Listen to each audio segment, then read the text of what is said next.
Muy buenos días. Mateo 10, 34 al 36. No penséis que yo haya venido a traer la paz a la tierra.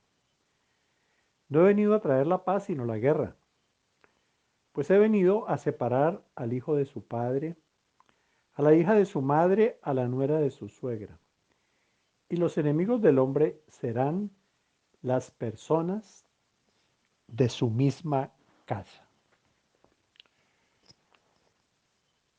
Palabras fuertes. Cristo concluye sus argumentos sobre la persecución. El temor a la persecución podría llevar a los discípulos a callar ante los hombres. De hecho, cuando Cristo fue arrestado, Pedro no solamente cayó, sino que negó haberlo alguna vez conocido. El Señor intentó ayudar a los discípulos a comprender el tema de la persecución desde una perspectiva espiritual. Él enseña las consecuencias espirituales de negarlo a Él. Todo el que me confiese delante de los hombres, yo también le confesaré delante de mi Padre que está en los cielos. Pero cualquiera que me niegue delante de los hombres, yo también le negaré delante de mi Padre que está en los cielos. Había enseñado. Las palabras del apóstol Pablo arrojan aún mayor luz sobre lo que Cristo pretendía con estas declaraciones. ¿Quién es el que condena? Cristo Jesús es el que murió. Sí, más aún, el que también resucitó, y el que además está a la diestra de Dios, el que también intercede por nosotros, señala el apóstol en Romanos. Y también Juan afirma, hijitos míos, os escribo estas cosas para que no pequéis. Y si alguno peca, abogado tenemos para con el Padre a Jesucristo el justo. El Hijo, Cristo, está junto al Padre con el propósito explícito de defender nuestra causa.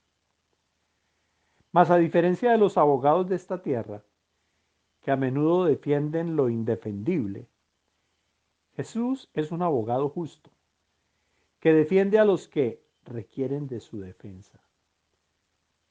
Su confesión delante del Padre de nuestra fidelidad asegura la bendición de Dios sobre nuestras vidas, sobre nuestro trabajo. Sin esta bendición no tendríamos posibilidad alguna de prosperar en la vida. Jesús vuelve ahora a reiterar su misión. Y tomamos el texto de hoy. No penséis que vine a traer paz a la tierra. No vine a traer paz sino espada. Porque vine a poner al hombre contra su padre, a la hija contra su madre y a la nuera contra su suegra. Así que los enemigos del hombre serán los de su casa.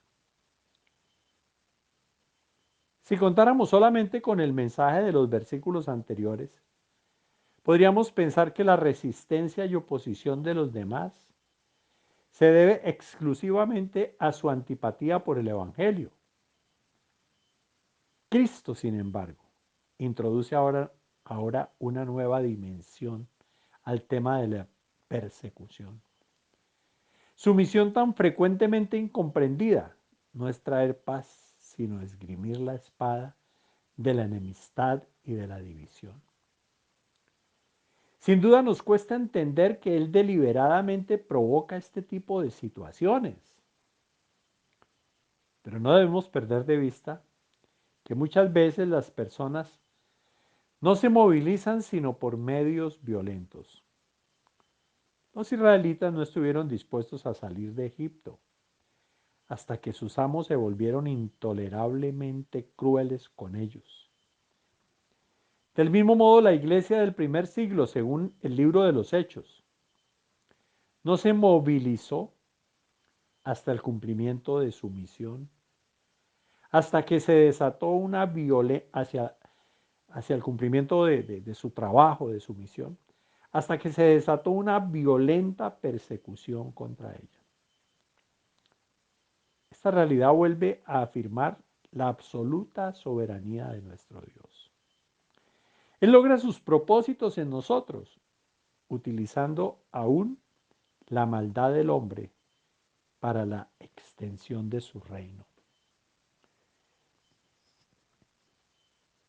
Oh profundidad de las riquezas, de la sabiduría, de la ciencia. Pablo, cuando se pone a analizar todas estas cosas, algunas que parecen tan absurdas, tan ilógicas, como que tendríamos que decir, no, eso quiere decir otra cosa, eso es una alegoría o eso simplemente es un símil, pero eso no. Tantas cosas que tratamos de acomodar como para hacer quedar bien al Señor. Pero definitivamente, esta es una realidad, como dirían los abogados de perogrullo, porque es cierto, ¿contra quién vamos a tener dificultades? A veces contra los de la misma casa, sobre todo por el tema religioso. Los enemigos serán los de tu propia casa. Y el Señor no tiene ningún problema en que haya situaciones complicadas y en que aún esas situaciones, como en el caso de la iglesia, de hecho, los obligara a salir de allí y predicar el Evangelio. Salieron no por voluntad propia, sino porque les tocó. Pero Dios cumple sus propósitos y Él sabe por qué permite la persecución.